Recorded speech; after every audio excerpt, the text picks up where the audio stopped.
नमस्कार दोस्तों, ओम नमः शिवाय, हर हर महादेव। दोस्तों, अगर आप भी अपने लाइफ में कुछ नया सीखना चाहती है तो चैनल को सब्सक्राइब जरूर करें। भाद्रपद महीने की पूर्णिमा से आश्विन कृष्ण पक्ष अमावस्या तक के 16 दिनों को पितृपक्ष कहा जाता है।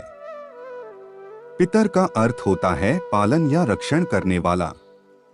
इस समय पितृ यमलोक से आकर अपने परिवार के सदस्यों के घर में वास करते हैं। 16 दिन अपना अपना भाग लेकर पितर ब्रह्मांडीय ऊर्जा के साथ वापस चले जाते हैं। इस प्रकार व्यक्ति अपने पितृ ऋण से मुक्त हो जाता है। ब्रह्मांड में दक्षिण दिशा स्थित पितृलोक में निवास करने वाले पितृ श्रद्धा और भाव के भूखे हैं। श्राद्ध पक्ष में यदि कुछ भी पास न हो तो दोपहर के समय दक्षिण दिशा की ओर मुख कर जल दे दें या उनकी याद में आंसू ही बहा दें, श्राद्ध हो जाएगा। श्राद्ध पक्ष को महालय और पितृपक्ष के नाम से भी जाना जाता है। श्राद्ध का अर्थ अपने देवताओं, पितरों, परिवार और वंश के प्रति श्रद्धा प्रकट करना है। जब स्वजन अपने शरीर को छोड़कर चले जाते हैं, वह चाहे किसी भी रूप में अथवा किसी भी लोक में हो, श्राद्ध पक्ष के समय अपनी तिथि पर पृथ्वी पर आते हैं। उनकी तृप्ति के लिए श्रद्धा के साथ जो शुभ संकल्प और तर्पण किया जाता है, उसको हमारे पितृ सूक्ष्म रूप में आकर अवश्य ग्रहण करते हैं। अपनी तिथि के दिन हमारे पितृ सवेरे सूर्य की किरणों पर सवार होकर आते हैं। वे अपने पुत्र पौत्र अथवा वंशजों से अपेक्षा करते हैं कि उन्हें अन्नजल प्रदान करें। ब्राह्मण को भोजन कराने एवं पितृ जल देने से वे 1 वर्ष के लिए तृप्त हो जाते हैं। हमारे पूर्वज मृत्योपरांत पितृ की संज्ञा प्राप्त करते हैं। पितृ हमारे और देवता के बीच की कड़ी हैं। अगर वे प्रसन्न होते हैं तो जातक सुखी जीवन जीता है। अगर किसी कारण ये अप्रसन्न हो जाते हैं तो मनुष्य को कष्ट झेलने पड़ते हैं। पितृ या तो मोक्ष को प्राप्त करते हैं या पृथ्वी लोक पर पुनः जन्म लेते हैं। यदि परिवार के सभी पितरों का पुनर्जन्म या मोक्ष हो गया हो तो कुछ समय के लिए परिवार के कोई पितृ नहीं होते। अंत परिजनों को चाहिए कि जब तक वे पृथ्वी लोक में हैं, तब तक तर्पण आदि से उनकी सेवा करें। पूर्वजों के कर्मों के कारण होते हैं। यह दोष जातक के जन्म कुंडली में विद्यमान होता है, जबकि कर्म जन्म के बाद ही बनते हैं। पितृदोष ऐसा दोष है जिसका कारण समझ में नहीं आता। जन्मपत्री में शुभ दशा के योग होने पर भी जातक को शुभ फल प्राप्त नहीं होते। घर में कलह, अशांति, धन की कमी और बीमारी लगी रहती है। विवाह में अड़चन आती है। जब भी किसी प्रकार की समस्या बार बार आती है, वहीं कोई कारण नजर नहीं आता हो तो हमें पितृ दोष की शांति करवानी चाहिए। हर साल भादो माह के शुक्ल पक्ष की पूर्णिमा तिथि से शुरू होकर अश्विन माह की अमावस्या तक चलने वाले पितृपक्ष का हिंदू धर्म में विशेष महत्व माना जाता है। ये समय पितरों को समर्पित होता है। इस दौरान पितरों की आत्मा की शांति के लिए श्राद्ध कर्म और उनका तर्पण किया जाता है। आइए जानते हैं पितृपक्ष का क्या महत्व है और पिंड दान की तिथियां क्या है। हर कोई चाहता है कि उसके जीवन में सुख शांति बनी रहे, कभी भी धन की कमी न हो।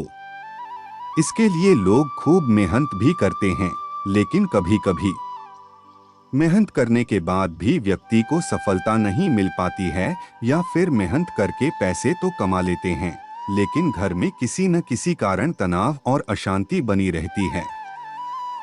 पैसे आते तो हैं, लेकिन जल्द ही खर्च भी ही जाते हैं। इसके कई कारण हो सकते हैं।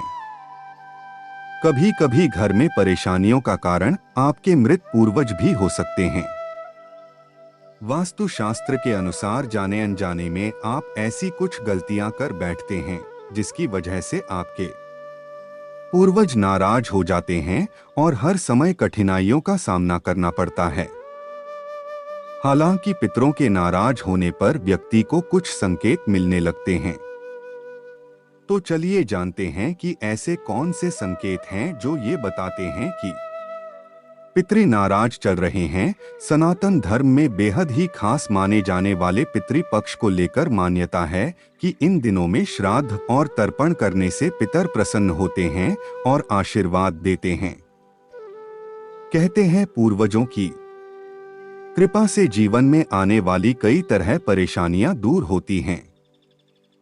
दरअसल श्राद्ध न होने पर मृत लोगों की आत्मा को पूरी तरह से मुक्ति नहीं मिलती है, जिसकी वजह से लोगों को कई तरह की परेशानियां होती है।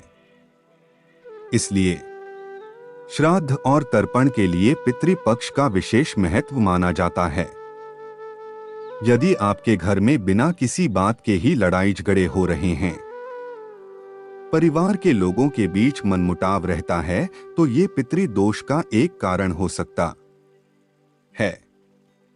इसका मतलब ये हो सकता है कि किसी वजह से आपके पितृ नाराज हैं। यदि बार बार किसी काम में बाधा आ रही है या मेहनत के बावजूद भी आप किसी काम में सफल नहीं हो पा रहे हैं, तो इसका मतलब है कि आपके पितृ आपसे नाराज हैं। वास्तु जानकारों के अनुसार यदि किसी कार्य में अचानक से कोई नुकसान हो जाता है या फिर घर के सदस्यों को बार बार दुर्घटना का सामना करना पड़ रहा है, तो इसका मतलब है कि पितर नाराज हो गए हैं। कई बार हमारे कुंडली में कुछ ऐसे दोष बन जाते हैं जिसके प्रभाव से जीवन में हमेशा मुश्किलें आती रहती हैं। घर में हमेशा किसी का बीमार रहना, मान सम्मान की हानि, पिता से विवाद, बहुत मेहनत के बाद भी सफलता न मिलना या फिर बने बनाए काम का बिगड़ जाना, यह लक्षण कुंडली में सूर्य के कमजोर होने का संकेत हैं। यह चीजें इस तरफ भी इशारा करती हैं कि आपके कुंडली में पितृ दोष है। ज्योतिष शास्त्र में पितृ दोष को एक श्राप की तरह माना जाता है। इससे जीवन कई समस्याओं से भर जाता है। कुंडली में कुछ ग्रहों की गलत स्थिति की वजह से पितृ दोष बनता है और इसकी वजह से एक के बाद एक समस्याएं आती रहती हैं। कुंडली में 3 ग्रहों की वजह से पितृ दोष बनता है। पितृ दोष वह कर्म होता है जो एक पीढ़ी से दूसरी पीढ़ी तक जाता है और वित्तीय, स्वास्थ्य और पारिवारिक समस्याएं पैदा करता है। सूर्य को पिता का ग्रह माना जाता है। कुंडली में सूर्य कमजोर या पीड़ित हो तो पितृ दोष के संकेत मिलते हैं। अगर सूर्य कमजोर है तो जीवन में मुश्किलें थमने का नाम नहीं लेती हैं। ऐसे में सूर्य को मजबूत करने के उपाय किए जाने चाहिए। वहीं कुंडली में चंद्रमा को मां का ग्रह माना जाता है। कुंडली में चंद्रमा के कमजोर होने से भी पितृ दोष लगता है। चंद्रमा के कमजोर होने से मातृ पक्ष में समस्याएं होने लगती हैं। कुंडली में चंद्रमा कमजोर हो तो आपको सफेद चीजों का दान करना चाहिए और चंद्रमा को मजबूत बनाने के उपाय आजमाने चाहिए। सूर्य और चंद्रमा के मजबूत होने से पितृ दोष नहीं लगता है। राहु एक छाया ग्रह है और जीवन में बाधाएं और चुनौतियां लेकर आता है। अगर कुंडली में राहु 9वें स्थान पर स्थित हो तो यह पितृ दोष का संकेत देता है। इस स्थिति में आप जो भी नया काम शुरू करते हैं उसमें असफलता ही मिलती है। राहु की वजह से कोई भी काम पूरा करने में समस्या आती है। कई बार बने बनाए काम भी बिगड़ जाते हैं। ज्योतिष शास्त्र के अनुसार कई बार पूर्वजों के किए पाप का फल उनके वंशजों को भोगना पड़ता है। यह वंशज की कुंडली में पितृ दोष के रूप में आता है। वहीं वंशज अगर पूर्वजों के प्रति अपनी जिम्मेदारियों को पूरा नहीं करते हैं, उनका सही से श्राद्ध या तर्पण नहीं करते हैं, तो इससे भी पितृ दोष होता है। ऐसे में पूर्वजों का विधि पूर्वक तर्पण करने से पितृ दोष से मुक्ति मिलती है। पितृदोष से मुक्ति पाने के लिए किसी भी माह में अमावस्या, पूर्णिमा, तेरस और चतुर्दशी तिथि को अपने घर के हर कोने में घी और गुड़ की धूप दें। साथ ही सुबह उठते ही पितरों को प्रणाम करें और उन्हें फूलों की माला चढ़ाएं। इससे पितृ प्रसन्न होते हैं। तो दोस्तों, यह जानकारी आपको कैसे लगे, आप हमें कमेंट करके जरूर बताएं। वीडियो थोड़ी भी पसंद आए तो वीडियो को लाइक कीजिए। आप हमारे चैनल को सब्सक्राइब कर लीजिए। वीडियो देखने के लिए आप सभी का बहुत बहुत धन्यवाद।